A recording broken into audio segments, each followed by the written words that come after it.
Hello students, welcome you all. Starting in the next lecture of scalars and vectors. In last lecture हम लोग ने दो important laws पढ़े थे. एक था हमारा triangle law of vector addition और second था हमारा parallelogram law of vector addition. क्या कहता है triangle law of vector addition? Basically अगर दो vectors same line में नहीं होंगे तो हम जब भी वो inclined होंगे that time we use triangle law of vector addition. वो क्या कहता है? If two vectors are represented by two sides of a triangle taken in order, then the resultant is given by third side drawn from starting point of first vector to end point of last vector. और parallelogram law में क्या था? They are represented by adjacent sides of a parallelogram. तो parallelogram law is very important law बच्चों. आज के lecture में हम कुछ important numerical solve करेंगे based on parallelogram law of vector addition. ठीक है, उसके पहले ना हम लोग का जो बेसिक मैथ्स के लेक्चर्स हुए ना बेटा, एक बार गो थ्रू कर लेना अच्छे से, आपको समझ जाएगा. हम यहाँ पे लिखते हैं कि एक्चुअली क्या था parallelogram law of vector addition. If two vectors are represented by two adjacent sides of a parallelogram, ये हमारा पी बार है, ये हमारा क्यू बार है. So what we do, we construct a parallelogram like this. बराबर है ना, कुछ इस तरीके से हम लोग क्या कंस्ट्रक्ट करते हैं बेटा, parallelogram. It's like this, we complete it parallelogram. ठीक है, पैरेललोग्राम कंप्लीट करने के बाद what we do, resultant is given by diagonal drawn from the common point. तो common point से diagonal draw करते हैं बेटा, that will give us the resultant. तो ये हमारा resultant है जिसको हम क्या कहेंगे बेटा, r bar. Cleared with this? So basically अगर parallelogram law of vector addition देखेंगे so हम लोग क्या लिखते हैं, अगर ये p bar है और ये q bar है and this is r bar, so r bar is equals to, it is written as p bar plus क्या आता है बेटा, q bar. r bar is equals to p bar plus q bar. ये vector form में. Okay, अगर हमें यहाँ पे रिजल्टेंट चाहिए, क्या चाहिए बेटा, रिजल्टेंट, तो किस तरीके से लिखेंगे? सो दैट हम लोग रिजल्टेंट लिखते हैं कि r का square is equals to p का स्क्वायर प्लस q का square plus 2pq multiply by cos theta. ध्यान देना, आज एंट्रेंस पॉइंट ऑफ व्यू बहुत ही इंपॉर्टेंट सम सॉल्व होने वाले. ये हमारा r का स्क्वायर है, मैग्नीट्यूड चाहिए तो. ठीक है बेटा, ये हमारा वेक्टर फॉर्म है, ये हमारा मैग्नीट्यूड है. Cleared with this? What is theta over here? Theta is the angle between p bar and q bar. ठीक है, ओके. अब रिजल्टेंट हॉरिजॉन्टल के साथ कितना इंक्लाइंड है तो हम उसको कितना कहते हैं बेटा, अल्फा. सो यहाँ पे हम लोग tan अल्फा कैसे लिखते हैं, tan alpha is equals to q q. Okay, tan ऊपर साइन थीटा, नीचे cos थीटा और साथ में क्या आएगा, p plus. So q sin theta upon p plus q cos theta, that is tan alpha. Cleared with this? तो कुछ doubt है बेटा? तो ये हमारा कुछ इंपॉर्टेंट कॉन्सेप्ट था about parallelogram law vector addition. फिर हमने कुछ स्पेशल केसेस देखे थे. When they are in same direction क्या करते बेटा, ऐड करते. When they are in opposite direction मतलब थीटा 180 डिग्री होता है, so what we do, we subtract it. Clear है. And when they are perpendicular to each other that time theta 90 होता है, cos 90 0 हो जाता है. सो हम लोग को सिर्फ इतना मिलता है, p square plus q square. Clear है. तो आज के लेक्चर में कुछ इंपॉर्टेंट न्यूमेरिकल्स देखेंगे. उसके लिए ना एक इंपॉर्टेंट कॉन्सेप्ट कर रहा था बेटा. ये कॉन्सेप्ट है ना हम लोग को आगे हर मैक्सिमम टाइम पे जब भी वेक्टर के रेजोल्यूशन के सम्स आएंगे ना वहाँ पे काम आने वाले हैं. ठीक है, जैसे रिवर बोर्ड प्रॉब्लम हो या रेन वैन प्रॉब्लम हो, वो धीमे धीमे आगे आएगा वहाँ पे. बट एक 3 इंपॉर्टेंट पॉइंट सिखा रहा हूँ, यहाँ पे ध्यान देना. अगर हमारे पास दो वेक्टर्स है, कितना वेक्टर्स है बेटा, 2 वेक्टर्स, दोनों का मैग्नीट्यूड इक्वल है, 2 vectors of equal magnitude, but दोनों के बीच में है ना एंगल 120 डिग्री है. ध्यान देना, बहुत इंपॉर्टेंट कॉन्सेप्ट है. एंगल कितना दोनों के बीच में, 120 degree. Means over here theta is equals to 120 degree and दोनों का मैग्नीट्यूड इक्वल है. दोनों का क्या इक्वल है, मैग्नीट्यूड. मतलब इसका मैग्नीट्यूड भी p है और इसका मैग्नीट्यूड भी p है. दोनों का मैग्नीट्यूड इक्वल है. वेक्टर्स इक्वल नहीं है. वेक्टर्स इक्वल कब होगा, जब मैग्नीट्यूड और डायरेक्शन दोनों इक्वल होगा. यहाँ पे सिर्फ क्या कह रहे हैं हम लोग कि मैग्नीट्यूड इक्वल है, मतलब इसका मैग्नीट्यूड भी p, इसका मैग्नीट्यूड भी p. Clear with this? तो रिजल्टेंट कहाँ पे आएगा और उसका मैग्नीट्यूड कितना होगा ये पूछा. सो रिजल्टेंट के लिए क्या करेंगे बेटा, रिजल्टेंट का square is equal to p square plus q square plus 2pq cos theta. यहाँ पे p और q दोनों इक्वल है. Yes sir, okay. और यहाँ पे थीटा कितना, दोनों दो वेक्टर्स के बीच में एंगल कितना लिया हम लोग ने, 120 डिग्री. इक्वल नहीं लगा तो इसको इक्वल बना देते. ठीक है, इक्वल है. ठीक है, फिर टेंशन हो गई है. तो थीटा कितना लिया हम लोग ने, 120. तो बेटा cos 120 कैसे फाइंड करते हैं. सो cos 120 ना आपने ट्रिक बताया था. ठीक है, कैसे हम लोग इसको ऐसे लिखते थे, cos of 180 degree minus 60 degree. याद आ रहा है? हाँ सर, हम लोग ने ये किया था. कहाँ पे, अलाइड एंगल के कॉन्सेप्ट में, बेसिक मैथ्स में. Clear with this? तो कैसे करते हैं इसको, 180 माइनस 60. और 180 का जो कॉन्सेप्ट था सर ने कुछ इस तरीके से करा था. और ये हमारे दो एक्सिस होते हैं, एक होता है एक्स एक्सिस, एक होता है वाई एक्सिस। ये होते हैं 0 डिग्री और ये होता है 180 डिग्री। अब 180 माइनस मतलब कौन सा quadrant? Second quadrant. Basic maths के लेक्चर एक बार देख लेना, सब कुछ कंसेप्ट समझेगा वहाँ पे, ठीक है। 180 माइनस कौन सा quadrant? Second quadrant. Second quadrant में सिर्फ साइन पॉजिटिव होता है और साइन का उल्टा कोसेक पॉजिटिव होता है, तो सेकेंड क्वाड्रेंट में कॉस क्या होता है? नेगेटिव। तो इसका जो आंसर आएगा वो क्या आने वाला है? माइनस कॉस आने वाला है, और एंगल को चेंज नहीं करने का, cos 60। सर कॉस का कॉस क्यों आता है? पता है ना, सर ने कहा था 180 lies on x axis, x axis no change, y axis ऊपर से नीचे मतलब y axis change, x axis no change, y axis change. Clear with this? तो यहाँ पे कॉस का कॉस ही रहेगा, 180 minus 60 that is minus 60, and cos 60 कितना होता है बेटा? दैट इज हाफ, और ये माइनस साइन। तो एनी डाउट ओवर हियर? यहाँ तक कुछ डाउट है क्या? ये बेसिक मैंने मैथ्स एक्सप्लेन किया। अब स्टार्ट करते हैं इसके रिजल्टेंट के पास। तो इसका रिजल्टेंट का जो स्क्वायर होगा वो क्या होगा बेटा? पी का स्क्वायर प्लस पी का स्क्वायर। सर क्यों? क्योंकि पी और क्यू यहाँ पे इक्वल है ना, दोनों का मैग्नीट्यूड इक्वल दिया है यहाँ पे, ठीक है। सो पी का स्क्वायर प्लस पी का स्क्वायर, आगे क्या आएगा? प्लस 2 पी इंटू पी, क्योंकि पी और क्यू इक्वल है, मैग्नीट्यूड दोनों का इक्वल है ना बेटा, और ये हम लोग मैग्नीट्यूड फाइंड कर रहे हैं बेटा। Clear with this? Okay. Cos of theta, yes carry on. What is cos theta? यहाँ पे कॉस कितना आएगा बेटा? 120 डिग्री, बराबर है ना बेटा? Okay. So that is equal to, पहले इसको सॉल्व करते हैं, ये पूरा अलग टर्म है, ये टर्म अब दोनों को डायरेक्टली ऐड करेंगे, that is P square plus P square 2p square, plus यहाँ पे क्या मिलेगा? 2p स्क्वायर मल्टीप्लाई किया कॉस 120, कितना फाइंड किया बेटा? -1, ठीक है। सो बेसिकली ये 2 क्या होने वाला है? 2। So what we are having over here? 2p का स्क्वायर माइनस p का स्क्वायर। सो 2p का स्क्वायर माइनस p का square is nothing but p square. So r square equal to p square, इसका मतलब r का value कितना आने वाला है? p। सो ये हमारा सबसे इंपॉर्टेंट पॉइंट है आज के लेक्चर में। आगे आगे इलेक्ट्रोस्टैटिक्स हो, ये हो, ग्रेविटेशन हो, वहाँ पे ना ऐसे सब डायरेक्ट एप्लीकेशंस देखेंगे हम लोग। When two vectors of equal magnitude are inclined at a angle of 120 degree, तो रिजल्टेंट कितना होगा? रिजल्टेंट भी इक्वल ही होगा। या कभी कभी ना ऐसा उल्टा क्वेश्चन एग्जाम में आएगा कि रिजल्टेंट पी का, जब दो वेक्टर्स ऑफ इक्वल मैग्नीट्यूड है तो उनका रिजल्टेंट भी इक्वल कब आएगा? जब रिजल्ट उनका जो रिजल्टेंट है वो उनके बराबर कब आएगा? जब दोनों वेक्टर्स एक दूसरे के साथ 120 डिग्री पे इंक्लाइंड होंगे। Clear with this? यहाँ तक कोई डाउट है? ओके। अब रिजल्टेंट एक्चुअली में कहाँ पे आएगा? उसका direction is given by which? यहाँ पे लिखा है ना tan अल्फा, ठीक है। सो बेसिकली हम लोग tan अल्फा कैसे फाइंड करेंगे? देखो cos 120 का वैल्यू तो हमको पता चल गया, कितना? -1/2, ओके। अब sin 120, अगर sin 120 देखेंगे तो sin 120 को भी हम लोग ऐसे लिखने वाले, कैसे लिखेंगे बेटा? sin of 180 minus 60। अब sin ऑफ 180 माइनस 60 कितना होने वाला है? Plus sin 60। देखो 180 मतलब कौन सा axis? X axis, x axis no change, y axis change, तो sin का क्या होगा? sin 180 minus second quadrant, second में sin क्या होता है? पॉजिटिव, तो इसका आंसर कितना आने वाला है? +12। कितना आने वाला है? सॉरी √3/2, सॉरी sin 60 कितना होता है? √3/2। Clear with this? कुछ इंपॉर्टेंट कॉन्सेप्ट एक्सप्लेन करूंगा, ध्यान देना अभी, ठीक है। हो गया। अब पुट करते हैं। सो हमको अभी tan अल्फा चाहिए। So how to find tan alpha over here? So tan alpha is equals to q। What is q का value? q and p are equal, तो हम लोग यहाँ पे क्या लिखेंगे? p लिखेंगे। साइन ऑफ कितना? साइन ऑफ 60 मतलब 120 डिग्री ना, कितना आया बेटा? √3/2, जो हमने यहाँ पे फाइंड किया, द होल डिवाइडेड बाय, नीचे कौन है बेटा? p, प्लस q का वैल्यू भी कितना है? p, माइनस क्या होने वाला है? हाफ होने वाला है। q होने वाला है cos 120 माइनस हाफ है, so that is equal to, हमें यहाँ पे क्या मिलेगा? √3p अपॉन क्या मिलेगा? 2 upon cross multiply 2p minus p upon 2, क्या 2 ने 2 को मार दी? Yes sir. सो ऊपर क्या मिल रहा है? √3p, नीचे क्या मिल रहा है? 2p माइनस p, पे p गया तो बचा कितना? √3। सो tan अल्फा का वैल्यू कितना मिल रहा है? tan alpha is equal to √3, देखो alpha is equal to tan inverse of √3। tan का वैल्यू √3 के बराबर कब होता है सर? जब एंगल 60 डिग्री होता है। tan 60 is equal to √3, yes और नो? Basic trigonometry.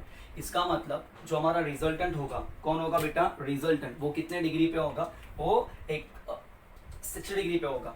तो बेसिकली हमारा रिजल्टेंट यहाँ पे इस तरीके से आएगा। तो रिजल्टेंट इज इक्वल्स टू कितना होगा बेटा? रिजल्टेंट ये है हमारा, रिजल्टेंट इन दोनों के बराबर है, किसके? p और q के बराबर है। रिजल्टेंट का वैल्यू भी कितना है? p, and it is incline eight a angle of कितना डिग्री? 60 डिग्री। तो रिजल्टेंट का वैल्यू भी कितना होगा? p।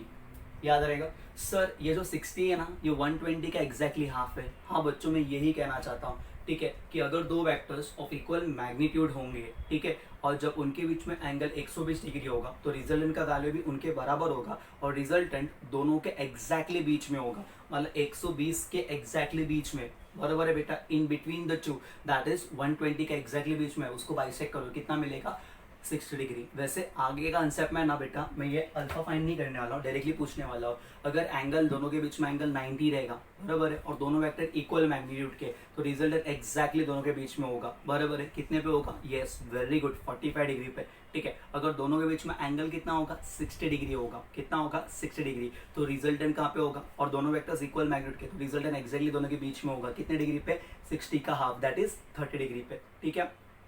ये फर्स्ट केस समझा सबको? कुछ डाउट है यहाँ पे? ओके, ये फर्स्ट हो गया। अब आगे बढ़ते बेटा। ओके, 3 इंपॉर्टेंट पॉइंट्स है बेटा यहाँ पे, 3 इंपॉर्टेंट, बाद में कुछ इंपॉर्टेंट कंसेप्ट फॉर्मूला बना के दूंगा, ध्यान देना। अब है ना, two vectors of equal magnitude are inclined at an angle of 90 degree, तो what is the resultant and where is resultant line? ऐसे कुछ क्वेश्चन हम लोग को है ना, ये सब छोटे छोटे कंसेप्ट हम लोग काम आने वाले हैं। ये P है, ये Q है, बट यहाँ पे P इक्वल टू Q, क्योंकि दोनों का मैग्नीट्यूड इक्वल है। Vector is not equal. Vector equal कब होता है बेटा? जब दोनों का मैग्नीट्यूड और डायरेक्शन इक्वल होगा, मतलब ये भी इसी के ऊपर होगा तब। ओके, अब ध्यान देना, दोनों का मैग्नीट्यूड इक्वल है और दोनों के बीच में एंगल कितना है? 90 डिग्री। तो वेरी रिजल्टेंट, वेरी सिंपल। तो थीटा कितना होगा यहाँ पे? Theta is equal to 90 degree, और रिजल्ट दैट इज r का square is equal to p का स्क्वायर प्लस p का स्क्वायर। क्यों? क्योंकि q और p इक्वल है, q और p इक्वल है, plus 2p into p, that is p का square multiply by cos of 90। Yes, come on, very good. Cos 90 कितना होता है? कॉस 90 सर 0 होता है, मतलब ये पूरा टर्म क्या होने वाला है? 0 होने वाला है। Yes sir. So r square is equal to 2p square. So basically r का वैल्यू कितना मिलेगा? यहाँ पे स्क्वायर, वहाँ पे रूट भी मिलेगा। सो p स्क्वायर का रूट कितना मिलेगा? p, लेकिन 2 का रूट पॉसिबल नहीं है, तो हम लोग यहाँ पे क्या लिखेंगे? √2।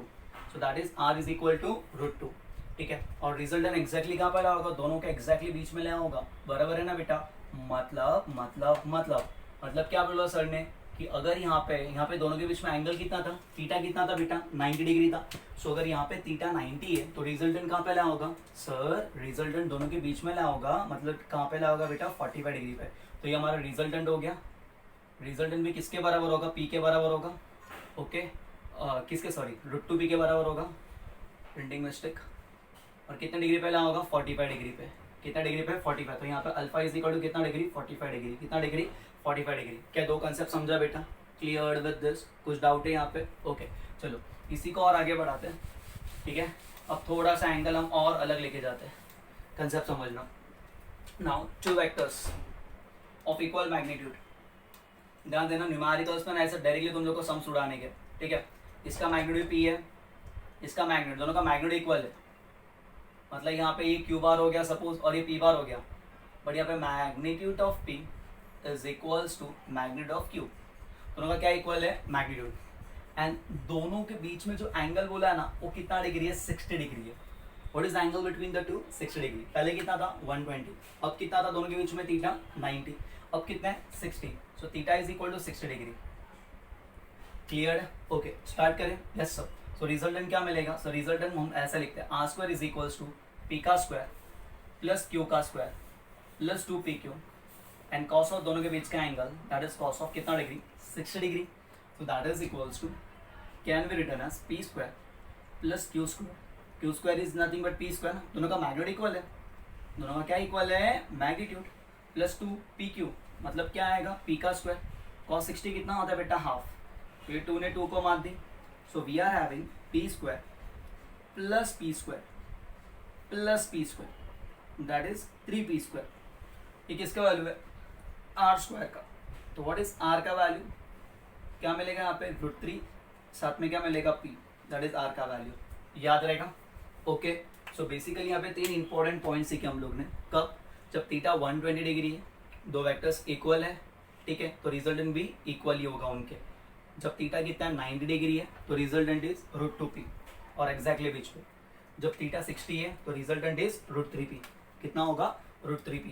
Clear with this? ओके, तो बेसिकली अगर आप इस तरीके से पैरेललोग्राम कंप्लीट करोगे, क्या कंप्लीट करेंगे? पैरेललोग्राम, तो रिजल्टेंट समथिंग हमारा यहाँ पे ला होगा, ठीक है बेटा। रिजल्टेंट समथिंग हमारा यहाँ पे ला होगा, ये हमारा रिजल्टेंट हो गया। इसका वैल्यू कितना है यहाँ पे? Resultant is equal to √3p। और कितने एंगल पे इंक्लाइंड होगा, 30 डिग्री पे, एग्जैक्टली बीच में होगा। जब दो वेक्टर्स इक्वल है ना तो रिजल्टेंट दोनों के एग्जैक्टली बीच में होगा। ओके, अब दो वेक्टर का मैग्नीट्यूड इक्वल नहीं रहेगा सर, तो रिजल्टेंट कहाँ पे होगा, if two vectors are of different magnitude तो रिजल्टेंट हमेशा उसकी तरफ होगा जिसका मैग्नीट्यूड बड़ा होगा। समझा मैंने क्या बोला, रिजल्टेंट हमेशा उसकी तरफ होगा जिसका मैग्नीट्यूड क्या होगा, बड़ा होगा। क्लियर विद दिस, याद रखना। ओके, और यहाँ पे अल्फा कितना मिलेगा, दोनों के बीच में रिजल्टेंट का एंगल कितना मिलेगा, 30 degree. Okay, so two vectors when they are inclined at an angle of 120 degree, resultant is equal to either of them. If two vectors of equal magnitude are inclined at an angle of 90 degree, resultant is equal to root 2p. If two vectors of equal magnitude are inclined at an angle of 60 degree, the resultant is equal to root 3p. And resultant lies exactly in between the two when two vectors are equal. बराबर है बच्चों, but if two vectors are of different magnitude, cleared with this, so resultant lies on the side whose magnitude is greater. If two vectors are of different magnitude तो resultant किसकी तरफ लाया होगा, वो vector की तरफ जिसका मैग्नीट्यूड बड़ा होगा। ठीक है, जैसे फॉर एग्जांपल हमने यहाँ पे एक वेक्टर ये बड़ा है और एक वेक्टर छोटा है। ठीक है बेटा, तो किसका मैग्नीट्यूड बड़ा है, इसका, तो रिजल्टेंट हमारा इसकी तरफ होगा। बराबर है। अगर मैंने एक और एक वेक्टर ऐसा कुछ ड्रॉ किया इस तरीके से, ठीक है बेटा, अब कौन बड़ा है, ये वेक्टर बड़ा है, ये वेक्टर छोटा है, तो रिजल्टेंट इसकी तरफ इंक्लाइंड होगा। समझ रहा है, तो रिजल्टेंट हमेशा उसकी तरफ होगा जो बड़ा होगा। ओके, क्या ये 3 पॉइंट में कुछ डाउट है बेटा? सो 3 पॉइंट वेरी इंपॉर्टेंट, वेरी मतलब वेरी, मैक्सिमम टाइम पे ना हम लोग ग्रेविटेशन हो गया, इलेक्ट्रोस्टैटिक्स हो गया, तो ये कंसेप्ट हम लोग वहाँ पे काम आने वाले, इसलिए करा के रखा। ठीक है, कुछ डाउट है यहाँ पे, इतना कॉपी कर लो।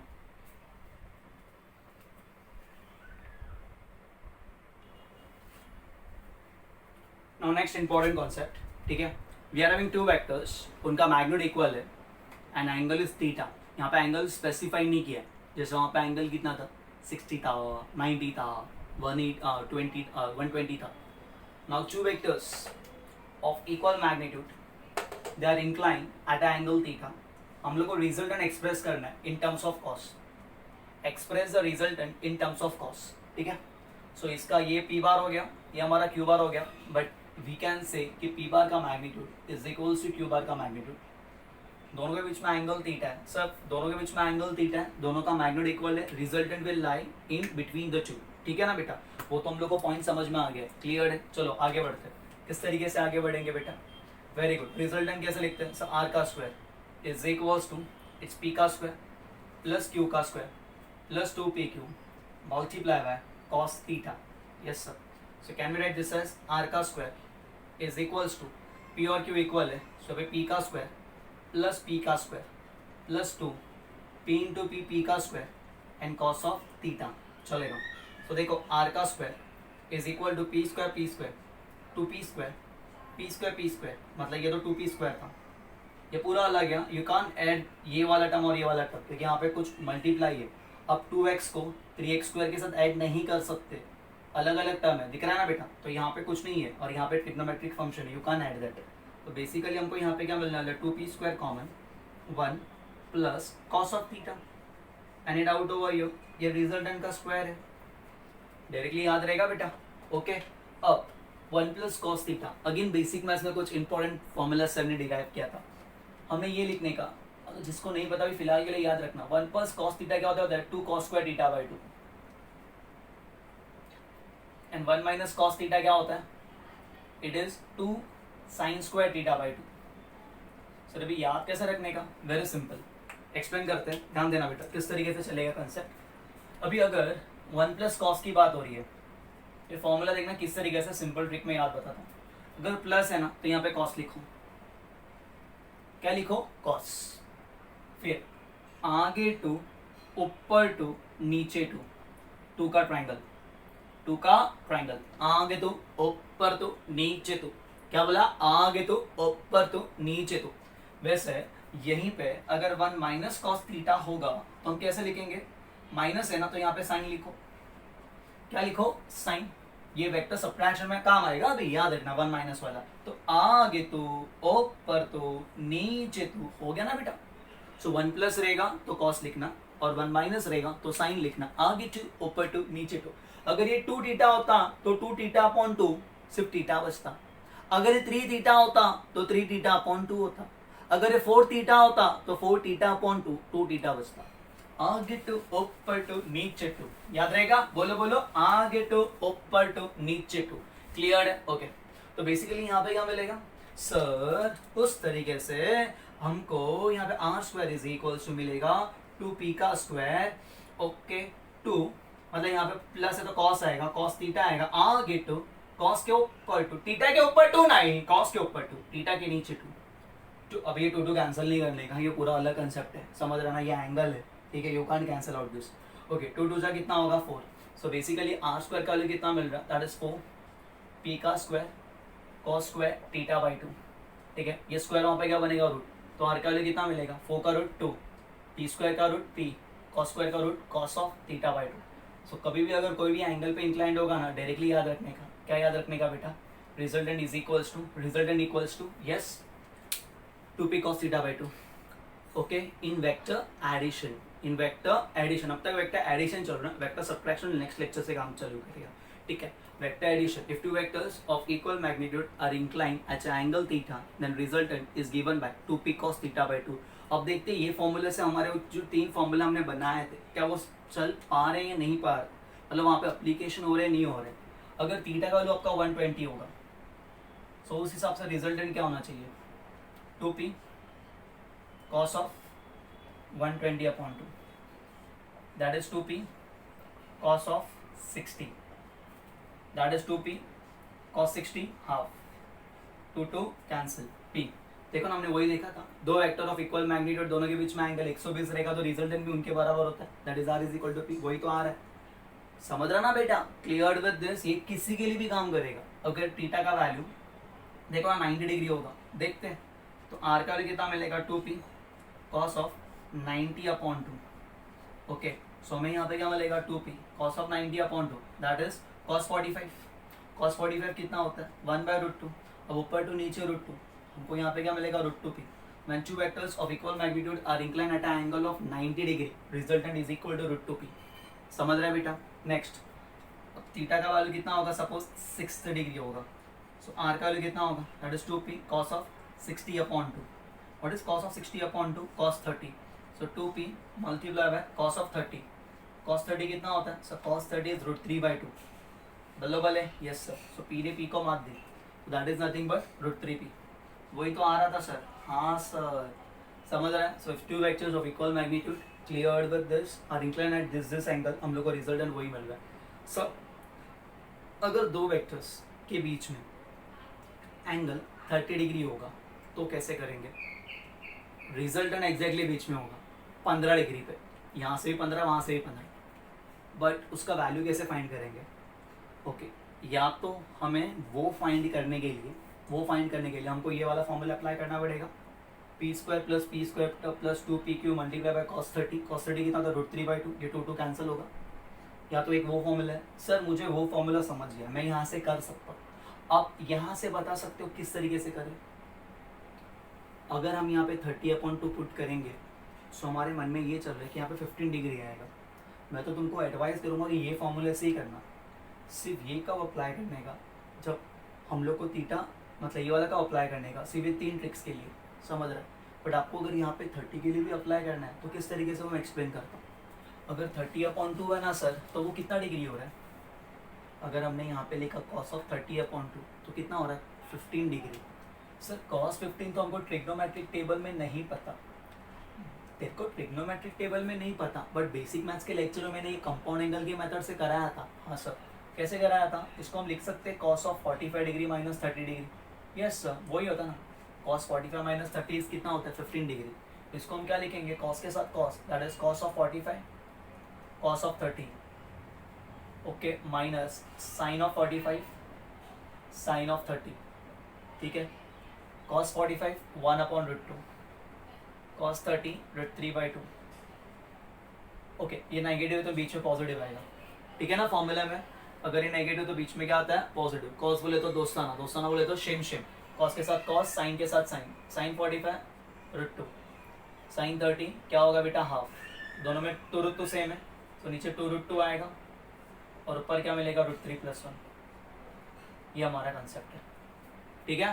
सो बेसिकली जब थीटा का वैल्यू इतना रहेगा तो cos 15 का वैल्यू ये हो रहा है, जब यहाँ पे पुट करोगे तो 2p का वैल्यू कितना मिलेगा 2p cos that is √3 + 1 divided by 2√2. सो ये 2 ने 2 को मार दी. सो जो रिजल्टेंट होगा वो कितना होगा √3 + 1 अपॉन √2 मल्टीप्लाई बाई पी. कितना होगा बेटा √3 + 1 multiply by √3 + 1 upon √2 multiply by P. Okay, but 30 degree rarely use होता है. हम लोग को जो सम्स आएंगे ना मैक्सिमम वहाँ पे यही काम आएगा 120, 90 और 60 डिग्री. Clear with this. 30 आएगा तो यहाँ से सॉल्व करोगे ना तो अभी आपको वही आंसर आने वाला है, यही आंसर आने वाला है. जस्ट रैशनलाइज कर लेना. Clear with this. यहाँ से सॉल्व करोगे तो अभी आपको यही आंसर आने वाला है. ये समझा. So if two vectors of equal magnitude are inclined at an angle of theta, at angle theta, तो resultant is given by 2p cos theta by 2. Resultant is given by 2p cos theta by 2. ठीक है, कुछ doubt है यहाँ पे? Okay, copy.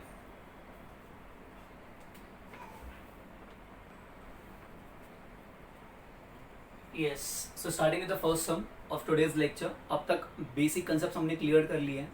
Okay, और कुछ important points भी हमने गो थ्रू किए हैं. ठीक है, अब स्टार्ट करते हैं बेटा first some.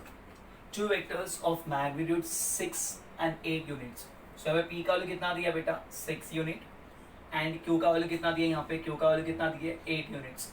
Okay, find the magnitude of resultant if theta is equal to कितना डिग्री 60 डिग्री. सर जब थीटा 60 होता है तो रिजल्टेंट कितना होता है 3p.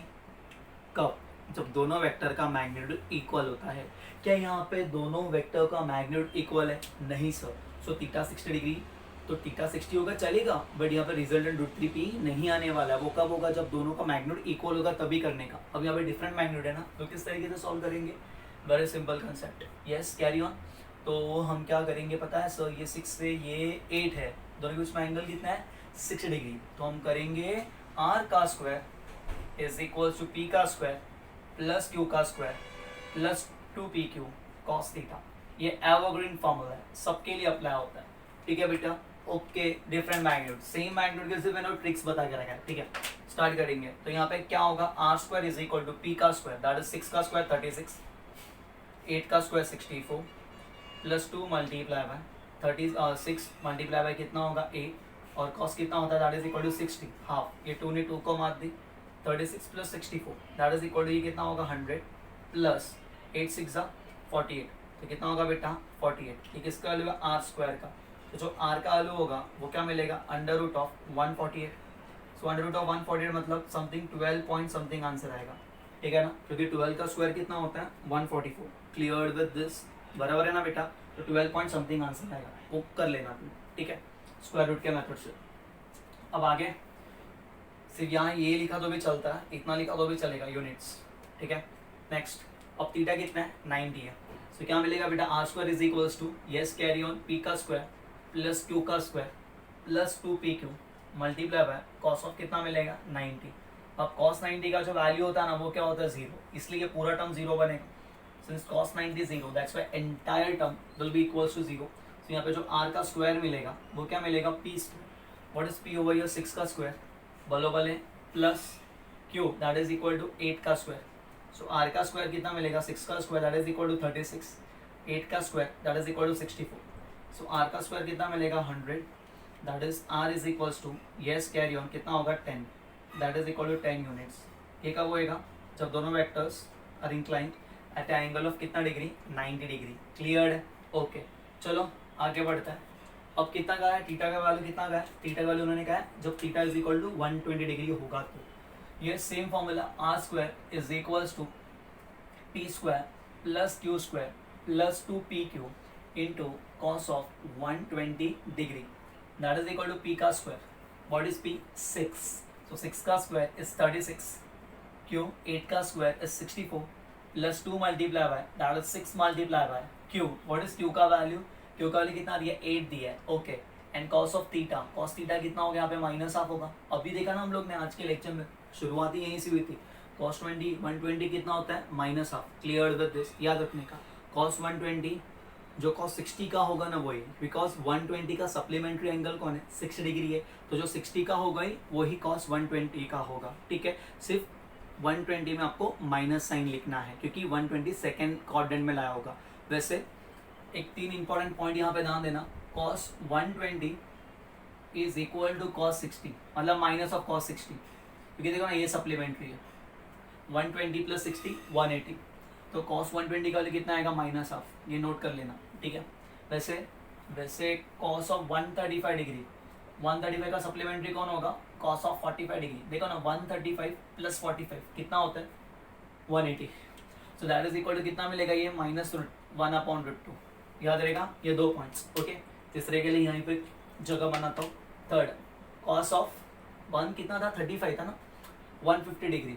150 का सप्लीमेंट्री कितना है, सप्लीमेंट्री वाला दोनों का एडिशन 180 डिग्री है, सप्लीमेंट्री है 30 डिग्री, तो cos ऑफ 30 डिग्री तो वैल्यू कितना मिलेगा -√3/2. ये 3 पॉइंट याद रखना. Clear with this. ओके. कुछ डाउट है यहाँ पे? चलो आगे बढ़ते हैं. अब 36 प्लस ये कितना हो गया बेटा 64, सो दैट इज नथिंग बट 100. ठीक है. ये कितना होगा 8. ओके. ये 2 ने 2 को मार दी, 8 6 48. एक माइनस पूरे टर्म को माइनस बना देता है, तो कितना मिलेगा -48. एक माइनस पूरे टर्म को माइनस बना दिया, so 100 - 48. What is 100 - 48? That is 52. Clear with this. So r का वैल्यू कितना मिलेगा √52 units. Clear with this. Okay. अगर इसको लिखना है तो 7 पॉइंट समथिंग आंसर आएगा हमारा. ठीक है. कुछ डाउट है यहाँ पे? सो वेरी इंपॉर्टेंट, एकदम बेसिक सम था. क्लियर है जब थीटा. ओके सर आप यहाँ पे अगर हम लोग को रिजल्टेंट तो फाइंड किया, अब रिजल्टेंट का एंगल मतलब रिजल्टेंट कितने एंगल पे इंक्लाइंड है. ओके वो कैसे फाइंड करेंगे, वो हमारा फॉर्मूला है. कौन सा? Yes, Q sin theta upon P plus Q cos theta. वो आपको खुद से होमवर्क में करना है. ओके. सो अल्फा फाइंड करने का जिम्मेदारी मैं आप पे रखता हूँ. अल्फा आपको फाइंड करना है. अल्फा ये केस में, ये केस में, ये केस में कर लोगे बेटा. Clear with this. ओके. इतना कॉपी कर लो.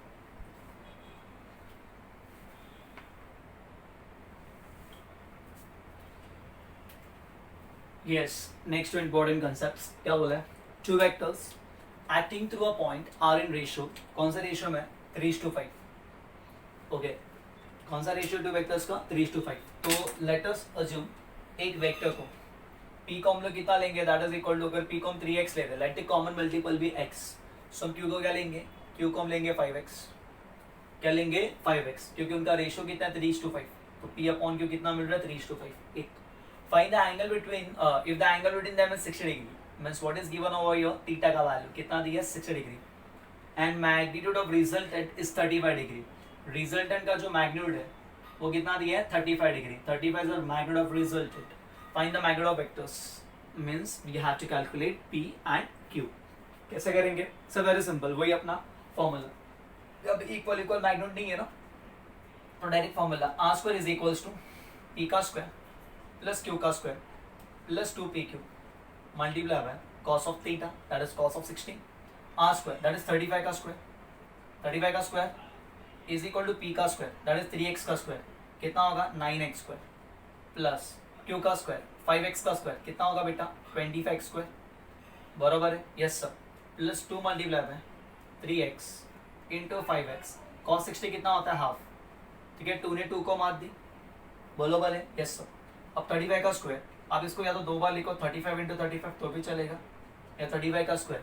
आगे जब भी 5 रहेगा स्क्वायर कैसे निकालना पता है ना बेटा, वेरी सिंपल. 5 का स्क्वायर कितना होता है 25, 3 के बाद कौन आता है 4, तो 3 4 12, सो 12 25. जैसा 25 का स्क्वायर चाहिए तो 5 का स्क्वायर कितना होगा 25, 2 के बाद कौन आता है बेटा 3, 2 3 6, 625. इस तरीके से.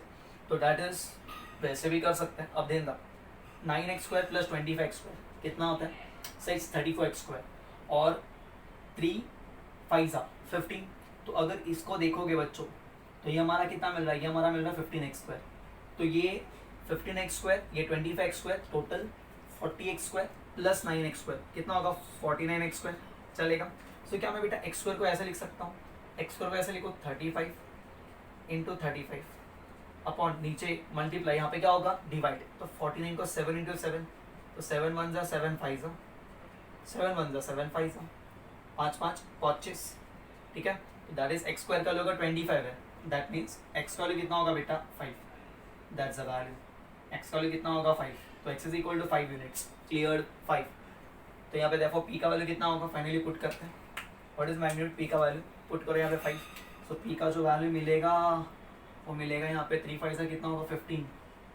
ओके. और यहाँ पे पुट करो क्यू का वैल्यू कितना मिलेगा 5, पुट कर क्यू का वैल्यू कितना मिलेगा 25. इसका वैल्यू है 15 यूनिट्स और इसका वैल्यू कितना बेटा 25 units. Clear with this. Very simple. So लेकिन दोनों का एडिशन तो 40 आ रहा है, एडिशन का 40 आएगा जब दोनों वेक्टर्स एक ही लाइन में होगा, मतलब थीटा 0 होगा तब 40 आएगा। यहाँ पे थीटा 0 है क्या? नहीं, थीटा कितना 60 डिग्री है ना, तो कुछ ना कुछ वैल्यू आएगा। समझा आपको? ओके चलो फिर नेक्स्ट सम के आगे बढ़ते हैं। Done with this sum. क्या बोला नेक्स्ट सम में? Again important question. Two forces acting in opposite direction, opposite direction theta कितना होगा 180 डिग्री, हैव रिजल्टेंट कितना newton 10 newton. Let the two forces be P and Q. So that means यहाँ पे opposite direction है, that means P and Q, P minus Q का वाले कितना लिखा 10 न्यूटन। ऑपोजिट, ऑपोजिट क्या होता है? सब्ट्रैक्शन। सेम डायरेक्शन क्या होता है? एडिशन। वेक्टर्स में याद रहेगा ना बेटा, when two vectors are in same direction directly हम उसको ऐड करते हैं, और जब दो वेक्टर्स ऑपोजिट डायरेक्शन में रहता है तो रिजल्टेंट कितना मिलता है? दोनों का subtraction, that is P minus Q. हम अज्यूम कर रहे हैं यहाँ पे पी क्यू से बड़ा है, सो पी माइनस क्यू का वैल्यू कितना दिया है यहाँ पे 10। And when they are acting perpendicular have resultant 50। When they are acting कैसा? परपेंडिकुलर, मतलब जब थीटा का वैल्यू 90 डिग्री है तो रिजल्टेंट कितना दिया 50 न्यूटन। अब थीटा 90 डिग्री है तो रिजल्टेंट क्या मिलता है? R square is equal to क्या मिलता है? यस कैरी ऑन, हमको क्या मिलता है? P square plus Q square, तो plus 2pq cos theta, 2pq cos theta. लेकिन यहाँ पे थीटा कितना है सर? दोनों परपेंडिकुलर, थीटा 90 हो गया, थीटा 90 मतलब cos 90 कितना हो गया? cos 90 0 हो गया, तो थर्ड टर्म तो लिखने का जरूरत नहीं है। तो हम ये लास्ट लेक्चर से पढ़ते आ रहे हैं, जब दो वेक्टर्स इक्वल मतलब दो वेक्टर्स के बीच में एंगल कितना होगा 90, तो रिजल्टेंट का कुछ ये वैल्यू होता है। So that means R square का वैल्यू कितना दिया यहाँ पे, मतलब यहाँ पे जो रिजल्टेंट है कितना दिया बेटा 50, तो आर का वैल्यू कितना आएगा 50 आएगा। बराबर है ना बच्चों? आर का वैल्यू कितना आएगा 50। Basically clear with this? कुछ डाउट है? So can we write that is R is equal to 50, therefore P square plus Q square is equal to 50 का स्क्वायर। बराबर है? यहाँ पे रिजल्टेंट 50 दिया है, तो P square plus Q square कितना आएगा 50 का square. Any doubt over here? No sir. अब 50 का स्क्वायर सर 2500। Yes sir. कुछ डाउट है? No sir. अब कैसे करेंगे? अब कुछ तो करना पड़ेगा, ठीक है? ऐसे नहीं आइडिया। अब और कुछ दिया गया यहाँ पे नहीं, सिर्फ इतना बोला कि find the magnitude of the forces, ठीक है? So P square plus Q square बराबर है ना बेटा, is equal to R square. अब एनी आइडिया? बोलो बोलो। कुछ स्कूल में बेसिक फॉर्मूला पढ़ा था? हाँ सर। कौन सा वाला?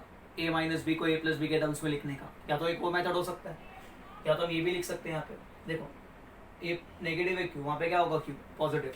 सो क्या यहाँ से मैं ये लिख सकता हूँ कि p का वैल्यू इज q प्लस 10?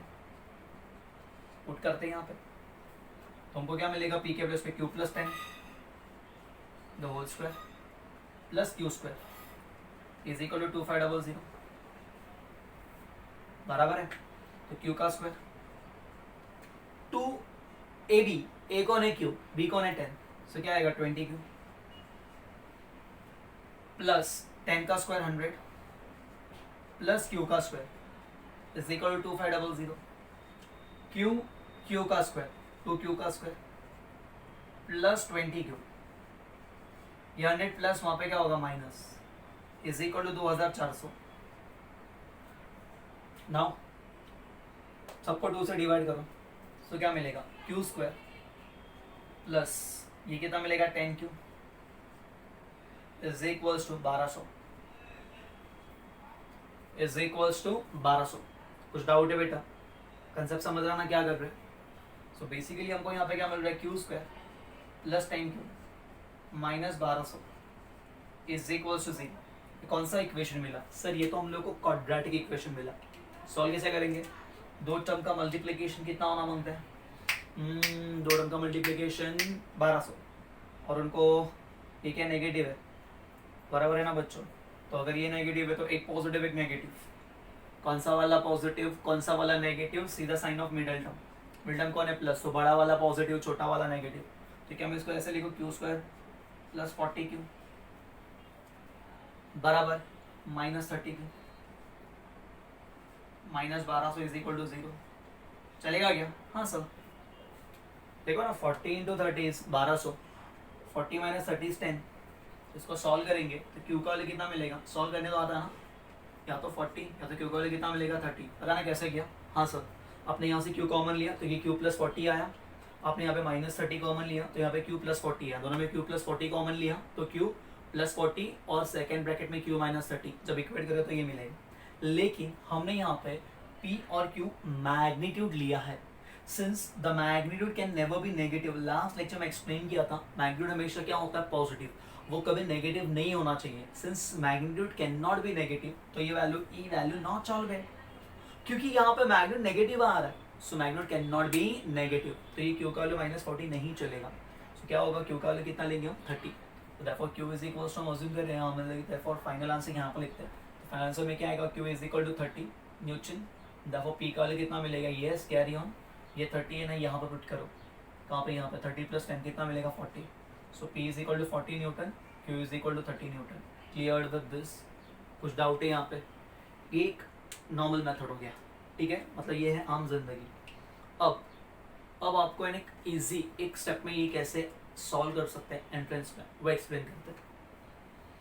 बराबर है बच्चों, रिजल्टेंट कितना आ रहा है 50 न्यूटन, कब, जब दो वेक्टर्स परपेंडिकुलर है, जब दो वेक्टर्स परपेंडिकुलर मतलब एक ऐसा हो गया और एक ऐसा हो गया, तब रिजल्टेंट कितना आ रहा है 50 न्यूटन, ऐसा आ रहा है। बराबर है, क्या ये वेक्टर को मैं यहाँ से ऐसे यहाँ पे डिस्प्लेस कर सकता हूँ, हाँ sir, displacing the vector parallel to itself remains unaffected. तो अगर ये Q है तो ये भी Q हो गया, और ये क्या हो गया P, ये कितना हो गया 50 हो गया। अगर ये 50 है तो कंफर्म है 50 कब आएगा, पाइथागोरस के हिसाब से ये 50 कब आएगा, जब ये या तो 30 होगा या तो 40 होगा, और ये कितना होगा 30 होगा।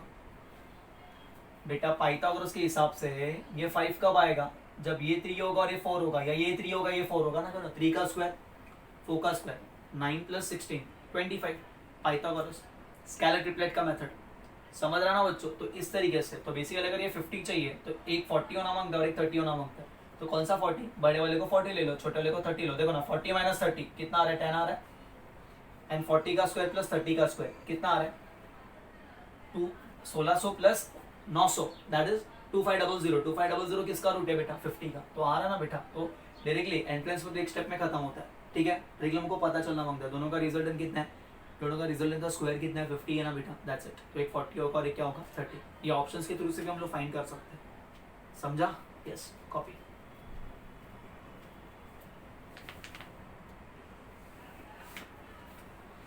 Next important sum, fourth question, the resultant of two forces one double the other in magnitude. मतलब सपोज एक P है, उसका मैग्नीट्यूड हमने x लिया, तो बेटा Q का मैग्नीट्यूड कितना होगा 2x, क्योंकि A का मैग्नीट्यूड दूसरे के मैग्नीट्यूड से डबल है, one double the other in magnitude is perpendicular to the smaller of the two forces. मतलब जो हमारा रिजल्टेंट है वो परपेंडिकुलर है किसको, smaller of the two forces को। सो बेसिकली अगर डायग्राम के हिसाब से बात करेंगे तो ये बस सपोज ये हमारा P है, P वेक्टर जिसका मैग्नीट्यूड x है, ओके, और एक Q वेक्टर है, बराबर है ना, जिसका मैग्नीट्यूड कितना 2x है। तो जो रिजल्टेंट आ रहा है ना वो किसको परपेंडिकुलर है, रिजल्टेंट इसको परपेंडिकुलर है, तो ये मेरा रिजल्टेंट हो गया, ये क्या हो गया हमारा रिजल्टेंट हो गया, ठीक है, जो किसको परपेंडिकुलर है, स्मॉलर को। अगर रिजल्टेंट यहाँ पे आ रहा है तो Q कहाँ पे होगा, Q बाहर की तरफ होगा। सर ऐसा क्यों, ऐसा क्यों, क्यों ऐसा क्यों, क्यों, क्योंकि रिजल्टेंट हमेशा दो वेक्टर्स के बीच में होता है, हमेशा उसकी तरफ जो वेक्टर बड़ा होगा। बट ऐसा नहीं कि अगर ये यहाँ पे 4 न्यूटन है, यहाँ पे 5 न्यूटन है, तो रिजल्टेंट यहाँ पे बाहर होगा, रिजल्टेंट इन दोनों के बीच में होगा, कहीं पे भी होगा, in between the two. Clear with this, बराबर है ना बेटा। तो रिजल्टेंट हमेशा दोनों के कहीं ना कहीं लाया होता है, बराबर है, ऐसा नहीं कि दोनों के बाहर लाया होगा, दोनों के अंदर लाया होगा दो वेक्टर्स के। मतलब ये पैरेललोग्राम जब बनेगा तब रिजल्टेंट इसके अंदर होगा। मतलब ये पैरेललोग्राम यहाँ पे बन रहा है, सपोज अगर मैंने ये Q यहाँ पे लिया होता तो अपना ये पैरेललोग्राम ऐसा बनता, रिजल्टेंट उसके बाहर होता, ऐसा नहीं, रिजल्टेंट अंदर होता है। तो कंफर्म है Q बाहर की तरफ होगा, और Q का मैग्नीट्यूड कितना है यहाँ पे, Q का मैग्नीट्यूड 2x, इसका डबल है, बराबर है, रिजल्टेंट छोटे वाले को परपेंडिकुलर है। कंसेप्ट काम आएगा आगे भी देखना। क्या बोला, find the angle between two, मतलब हम लोग को ये एंगल फाइंड करना है। दो मेथड है, एक बेसिक पहले आम जिंदगी वाला मेथड एक्सप्लेन करता हूँ, फिर हमारा मेथड एक्सप्लेन करता हूँ, ठीक है। हमारा तो एक स्टेप में खत्म होने वाला है, बराबर है, बट पहला बेसिक मेथड अप्लाई करता हूँ। हमको एंगल पूछा है, बराबर है ना, किसका एंगल पूछा है यहाँ पे, दोनों वेक्टर्स के बीच का, मतलब they are asking theta over here and resultant alpha is given over here 90 degree. कितना दिया है 90। बच्चों tan अल्फा, tan अल्फा का नॉट डिफाइन होता है। अगर वेक्टर्स के मेथड से जाएंगे तो tan alpha is equal to Q sin theta upon P plus Q cos theta, ये वेक्टर का फॉर्मेट है, बराबर है ना। रिजल्टेंट का डायरेक्शन इस तरीके से दिया जाता है। बट अगर रिजल्टेंट हॉरिजॉन्टल के साथ एंगल 90 बना रहा है, 1090 नॉट डिफाइन होता है। नॉट डिफाइन का मतलब क्या, नीचे जीरो होगा। नॉट डिफाइन कब होगा, जब ये डिनोमिनेटर का टर्म जीरो होगा तभी तो नॉट डिफाइन होगा, मतलब this should be equal to zero. आया ना रिजल्टेंट, या और मतलब ये जो डिनोमिनेटर होगा तब जीरो होगा ना, वो जीरो होगा तभी तो नॉट डिफाइन होगा। That means P plus Q cos theta is equal to 0. What is magnitude of P? X. What is magnitude of Q? 2x into cos theta. ये x यहाँ पे प्लस है, यहाँ पे क्या बनेगा minus. So 2x into cos theta is equal to minus x. ये x ने x को मार दी, सो cos theta is equal to minus half. तब वो cos का वैल्यू माइनस हाफ कब होता है सर, 120 डिग्री। cos का वैल्यू प्लस हाफ कब होता है 60, तो माइनस कब होगा 60 का सप्लीमेंट्री 120, दैट्स इट। तो थीटा कितना होगा दोनों के बीच में 120 डिग्री। एक ये अप्रोच हो सकता है ये सम को सॉल्व करने का, बराबर है। और एक स्टेप में कैसे सॉल्व करना है, ये कितना है x, ये कितना 2x है। कंसेप्ट देखना, a vector can be displaced parallel to itself and displacing the vector parallel to itself remains unaffected.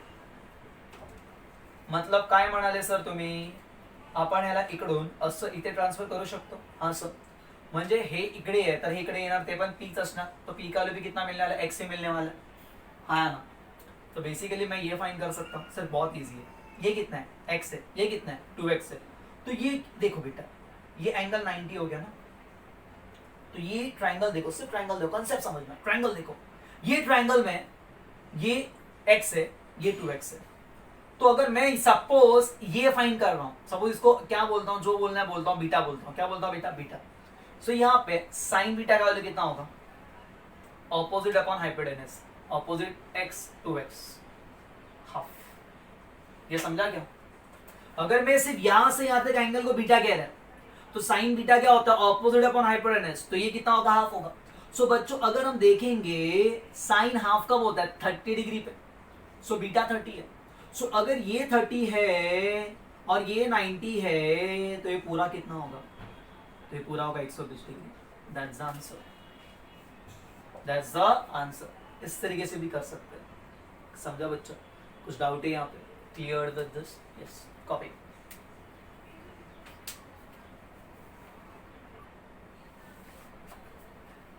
Next sum क्या गया बेटा, the resultant of two forces, बराबर है। एक फोर्स का वैल्यू दिया है 3p, दूसरे फोर्स का वैल्यू क्या दिया है बच्चों यहाँ पे 2p is r. If the first force is double, okay, the resultant is also double. Find the angle between the two forces.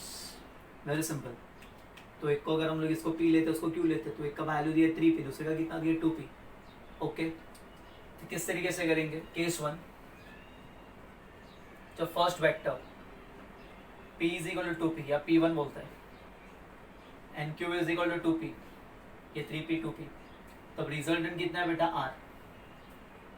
कैसे करेंगे, yes carry on carry on. तो हम क्या लिखते हैं, r का square is equal to 3p का square, that is 9p square, plus q का स्क्वायर मतलब 4p square, plus 2pq, 3p into 2p 6p, और दोनों के बीच में angle cos theta, okay, that is r square is equal to 13p का square plus 12p multiply 12p square आएगा, printing mistake, बराबर है ना, इंटू क्या आएगा यहाँ पे cos थीटा। इसको हम कहेंगे इक्वेशन नंबर 1, ओके। अब क्या कहा है, if the first force is double, मतलब जो p1 है उसको लिया, उसका वैल्यू हो रहा है double, that is 6p। q को कुछ नहीं कर रहा है, q वही है, कितना 2p। r का वैल्यू क्या हो रहा है, the resultant is also doubled. First force is double 6p, second force के बारे में कुछ नहीं लिखा है, रिजल्टेंट ऑल्सो डबल, मतलब ये रिजल्टेंट कितना आएगा 2r आएगा, उसको हम r डैश कहेंगे, बराबर है ना। एंगल उतना ही इंक्लाइन था, ये फर्स्ट फोर्स को सिर्फ हमने क्या किया, डबल किया, पहले इतना था अब इतना हो गया, रिजल्टेंट उसी की तरफ आला हो रहा है, क्यू में कोई चेंजेस नहीं आ रहा है, समझ रहा है बेटा।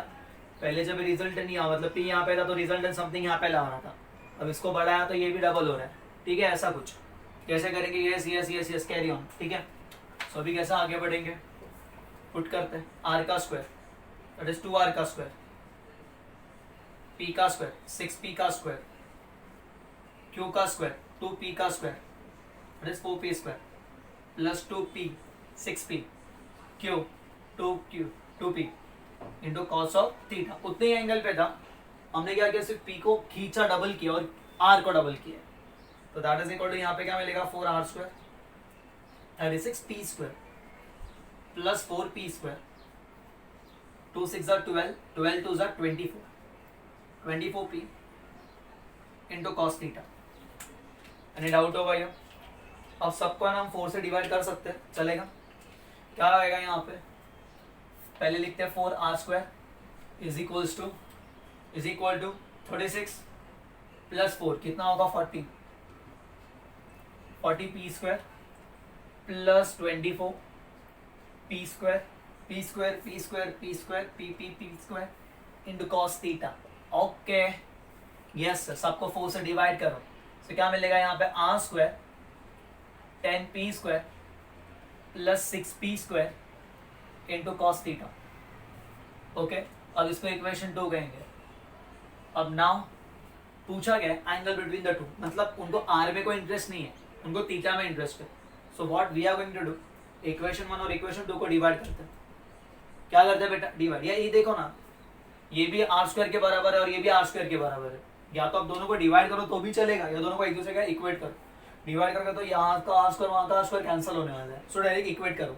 बट कभी कभी क्या होता है, यहाँ पे आर स्क्वायर यहाँ पे आर स्क्वायर नहीं आता ना, दैट्स व्हाई मैं डिवाइड करने की बात कर रहा हूँ। इक्वेट करते हैं, so from 1 and 2 13p square plus 12p square into cos theta is equal to इसके बराबर 10p square plus 6p square into cos theta. Okay, इसको यहाँ पे लेकर 12p square plus 6p minus 6p square, 6p square into cos theta. 13p square वहां पे minus होगा, तो ये क्या मिलेगा minus 3p square. So p square क्या होगा, कैंसिल। सो कॉस थीटा का value minus 3/6, that is minus half. Cos का वैल्यू माइनस हाफ कब रहता है सर, 120 डिग्री। कॉस का वैल्यू प्लस हाफ कब रहता है 60 पे, तो माइनस हाफ कब रहेगा 120 degree. So theta is equal to कितना degree, 120 degree. Clear? Yes, copy.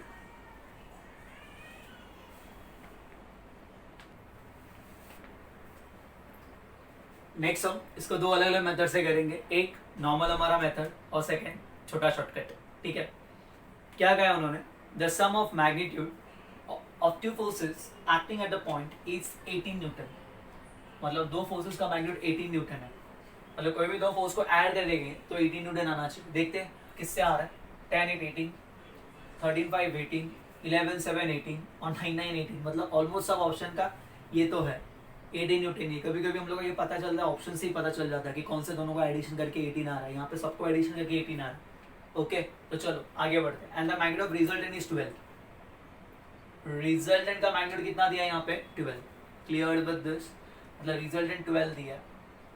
If the resultant is at 90 degree with the force of smaller magnitude, मतलब स्मॉलर मैग्नीट्यूड के साथ रिजल्टेंट कितने डिग्री पे, 90 डिग्री पे। What are the magnitude of forces. Okay, कैसे करेंगे, how to proceed further. Sir देखो पहले ना एकदम बेसिक डायग्राम्स के अकॉर्डिंगली चलते हैं। चलो दो फोर्सेस है, सपोज एक को हम पी लेंगे, बराबर है। तो रिजल्टेंट है ना स्मॉलर वैल्यू के साथ कितना एंगल बना रहा है, 90 डिग्री, तो ये हमारा रिजल्टेंट है। तो resultant is making an angle of 90 degree with the smaller and resultant is given as 12 newton. तो कंफर्म है मेरा क्यू बाहर ही होगा, बिकॉज रिजल्टेंट हमेशा दोनों के अंदर लाया होता है। तो सपोज क्यू यहाँ पे होगा, ये हमारा क्यू है, we don't know the value of Q. Now if we construct this parallelogram like this, टक टक टक टक टक टक टक टक टक टक ठीक है। सो अगर ये P है तो ये भी P होगा, बराबर है ना। थोड़ा बड़ा बनाते हैं, परफेक्ट डायग्राम बना दो जिस तरीके से। ये Q हो गया, ठीक है। ये कौन हो गया बेटा Q। तो अगर ये P है तो ये भी कितना होने वाला है, ये भी P होने वाला है। सामने वाला सेम होता है। So this is P, this is also P, and this is Q. So what is the answer? How to proceed further? Yes. First क्या दिया उन्होंने, P plus Q is equals to 18 magnitude, magnitude की बात हो रही है। और second हिसाब से क्या बोला, रिजल्टेंट इज कितना 12 और रिजल्टेंट इसका एंगल कितना बना रहा है 90, मतलब यहाँ पे alpha is equal to 90 degree, resultant is equal to 12। So क्या फॉर्मूला था, रिजल्टेंट को हम लोग किस तरीके से लिखते हैं, आर का स्क्वायर कर पी का स्क्वायर प्लस क्यू का square plus 2pq into cos theta. अब यहाँ पे थीटा तो अननोन है, ओके। और अल्फा को हम कैसे लिखते हैं, tan alpha is equal to Q sine theta upon p plus Q cos theta sine theta upon cos theta. हाँ या ना। अब alpha resultant is making an angle of 90 degree with the smaller force horizontally, उसने angle 90 बना, tan 90 not different, मतलब ये term equal to 0, that means p plus Q cos theta should be equal to 0 degree. Over here p को वहां पे लेके जाते हैं, सो q cos theta is equal to minus p। मतलब ना हम लोग क्या कर रहे हैं, हर एक टर्म को है ना कन्वर्ट कर रहे हैं p के टर्म्स में। जैसे p प्लस क्यू का वैल्यू 18 है, सो q का वैल्यू कितना मिलेगा, यहाँ पे q का वैल्यू मिलेगा 18 माइनस p। यहाँ पे भी q को हमने p के टर्म्स में कन्वर्ट किया, यहाँ पे भी q cos को p के टर्म्स में कन्वर्ट किया। कंसेप्ट देखना क्यों, ताकि ना यहाँ पे जो r स्क्वायर में सब p के टर्म्स में कन्वर्ट हो। This is r square p square q के प्लस पे 18 minus p the whole square plus 2pp q के प्लस पे, या q cos थीटा ना यहाँ पे, तो what is q cos theta minus p, दिख रहा है बच्चा। तो मतलब हमने क्या किया, सबको p के टर्म्स में कन्वर्ट किया, that is r square p square carry on 18 का स्क्वायर 324 माइनस 36p क्या किया plus p square a minus b the whole square a square minus 2ab plus b square minus 2p square, so plus p square क्या होने वाला है, cancel. देखो ना p square 2p square minus 2p square. अभी क्या मिलेगा, what is r square r कितना दिया है 12 का square 144 is equal to 324 minus 36p।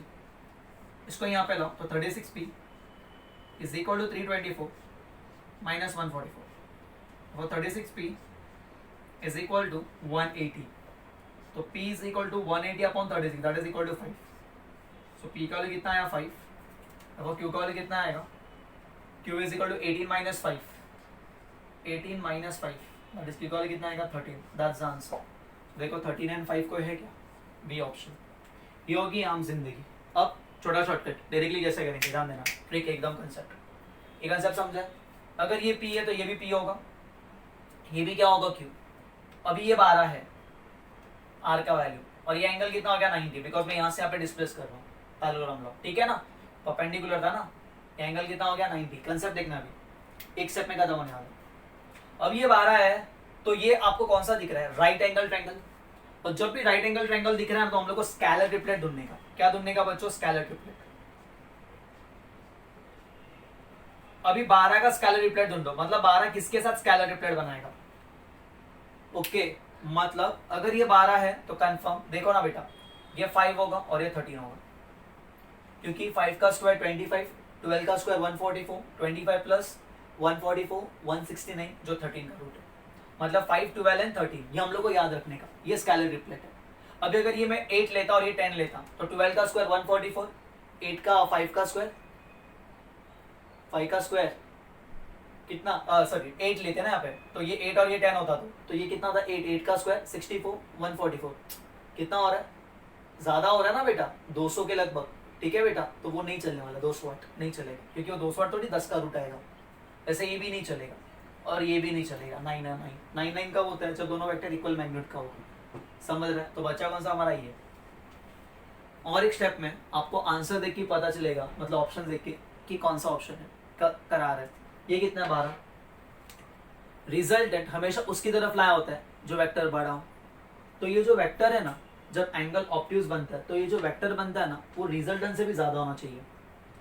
ये जो हमारा क्यू है ना, जैसे लास्ट टाइम भी हमने एक सम देखा था, बराबर है ना बच्चों, जब एंगल 120 डिग्री आ रहा था तो अगर ये x था तो ये कितना था बेटा 2x था, बराबर है। तो ये जो रिजल्टेंट है ना वो ये दोनों से ज्यादा होना मांगता है। तो अभी यहाँ पे ढूंढो कि ऐसा कौन सा ऑप्शन है जो 12 से ज्यादा आ रहा है।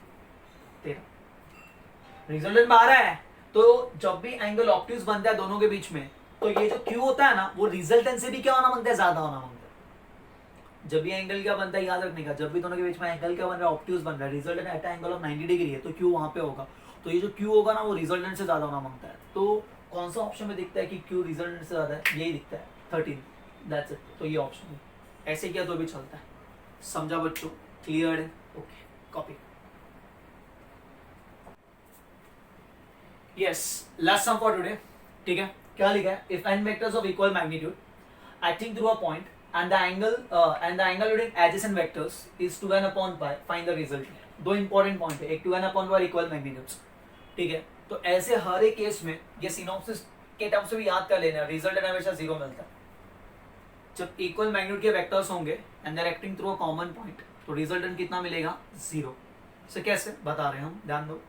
सपोज जब n का दो वेक्टर्स हो गया, एक वेक्टर का तो भी बात नहीं करने का, n vectors of equal magnitude मतलब दो या दो से ज्यादा वेक्टर्स के लिए कंसेप्ट चलेगा।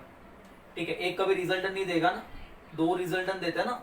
तो जब n का 2 होगा, सब दो के बीच में मतलब एंगल इन दो वेक्टर्स, देयरफॉर थीटा कितना होगा दोनों के बीच का, 2 पाई अपॉन 2 पाई, मतलब कितना डिग्री, 180 डिग्री। मतलब यहाँ पे दो वेक्टर्स है, एक इधर है और एक इधर है, बराबर है। अगर ये P है तो ये भी P हो गया, दोनों का मैग्नीट्यूड इक्वल है, और दोनों के बीच में एंगल कितना, 180 डिग्री।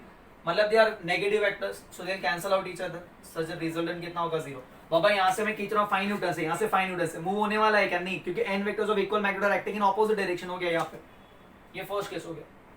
और जब हम n का वैल्यू यहाँ पे सपोज 4 लेंगे, क्या लेंगे, 4 पुट करते हैं, तो यहाँ पे क्या मिलेगा, थीटा कितना मिलेगा, यहाँ पे 4 वेक्टर्स है, तो दो वेक्टर्स के बीच में एंगल कितना मिलेगा, 2 pi upon 4, that is pi by 2। मतलब टोटल 4 वेक्टर है, they are acting at a common point, और हर दो वेक्टर्स के बीच में एंगल 90 है। मतलब अगर ये फर्स्ट वेक्टर हो गया तो इसके और इसके बीच में, मतलब इसका मैग्नीट्यूड P है, इसका मैग्नीट्यूड P है, और इनके बीच में एंगल 90 है। और एक वेक्टर आएगा जो इसके साथ रहेगा, they are acting through a common point, इसका मैग्नीट्यूड P है और ये लोग के बीच में एंगल 90 है, और नीचे वाले का मैग्नीट्यूड P है और इनके बीच में एंगल कितना, 90 है। समझ रहा ना बच्चों, देखो ना हर एक वेक्टर के बीच में एंगल कितना होगा, 90 कंफर्म। अभी ये इसको कैंसिल करेगा, ऑपोजिट ये इसको कैंसिल करेगा, सच दैट रिजल्टेंट अगेन कितना आने वाला है, जीरो। Sir n equal to odd number लेंगे, that is n equal to, अगर हम लोग यहाँ पे 3 लेंगे, ठीक है, so if you are taking n is equal to 3, क्या लेंगे, 3 पुट करते हैं, सो थीटा कितना मिलेगा यहाँ पे, 2n upon 2 pi by 3। 2 pi by 3 कितना होता है, 120 डिग्री। तुम्हारा एंगल एंड मेजरमेंट का चैप्टर, ठीक है ना, कन्वर्ट करेंगे रेडियन से डिग्री में, कैसे करते हैं, मल्टीप्लाई बाय 180 अपॉन पाई। तो 2 पाई बाय 3 को हम 180 अपॉन पाई से मल्टीप्लाई करेंगे, ये पाई ने पाई को मार दी, 3 1 3 3 6 0 था, तो 120 डिग्री होगा। तो हर दो वेक्टर्स के बीच में, मतलब यहाँ पे 3 वेक्टर्स है, they are acting through a common point, और हर दो वेक्टर्स के बीच में एंगल कितना, 180 डिग्री, सॉरी 120 डिग्री। हर दो वेक्टर्स के बीच में एंगल कितना, 120 डिग्री। कंसेप्ट समझना बच्चों। तो यहाँ पे 3 वेक्टर्स है, इसका मैग्नीट्यूड P है, इसका भी मैग्नीट्यूड P है, इसका भी मैग्नीट्यूड P है, और इसके बीच में एंगल 120 डिग्री, इसके बीच में एंगल 120 डिग्री, और यहाँ पे भी एंगल कितना, 120 डिग्री। ठीक है, सो अगेन रिजल्टेंट कितना है in this case also, zero. कैसे करेंगे sir, very simple, pay attention over here बेटा, ये दो वेक्टर्स को देखो। सर देखा, इसका मैग्नीट्यूड कितना, P, इसका मैग्नीट्यूड कितना, P, तो ये दोनों का रिजल्टेंट कहां पे होगा, सर एग्जैक्टली बीच में होगा, और उसका मैग्नीट्यूड भी कितना होगा, P होगा। सर कैसे किया बेटा, आज का लेक्चर की शुरुआत ही यहीं से हुई थी। If two vectors of equal magnitude are inclined at an angle of 120 degree, resultant is also P, और resultant दोनों के exactly बीच में ला होगा, मतलब यहाँ से 60, यहाँ से 60, मतलब जो resultant होगा वो भी इनके बराबर होगा। अब ये इसको opposite है, तो बब्बा ये इसको क्या करेगा, कैंसिल करेगा, that's it। अब ये दोनों का रिजल्टेंट P आ रहा है, वो इसके ऑपोजिट है, तो कैंसिल किया, दैट इज, तो कितना आएगा, रिजल्टेंट कितना आएगा, 0। अब n इक्वल टू 5 लोगे तो भी चलेगा, सेम आएगा, 6 लोगे तो भी चलेगा, ऑलमोस्ट सेम ही आने वाला है, सब लोग इसे कैंसिल करेंगे रिजल्टेंट, और रिजल्टेंट क्या आने वाला है, 0। Each and every vector will cancel out each other, कहीं ना कहीं से, या उसके कंपोनेंट्स कैंसिल करेंगे, दो के, यहाँ पे देखो ना, ये दोनों के कंपोनेंट, ये दोनों का रिजल्टेंट, इसको कैंसिल करना है, हो गया, समझा। वैसे पेंटागन में भी मतलब 5 लोगे तो भी आएगा, 6 लोगे तो भी आएगा, ठीक है। तो हम लोग का सिनॉप्सिस पॉइंट भी याद रखने का, if n vectors of equal magnitude are acting through a point and the angle between the addition vectors, बाकी दो वेक्टर्स के बीच में अगर एंगल कितना है 120 डिग्री, मतलब sorry 2 pi upon n degree, find the resultant, तो रिजल्टेंट इज ऑलवेज 0. ठीक है. सो विद दिस कुछ important concepts, sums, numericals of vectors, triangle मतलब parallelogram vector addition has been done. From next time onwards हम subtraction and resolution of vectors start करेंगे. Till then thank you, bye, take care and copy the notes.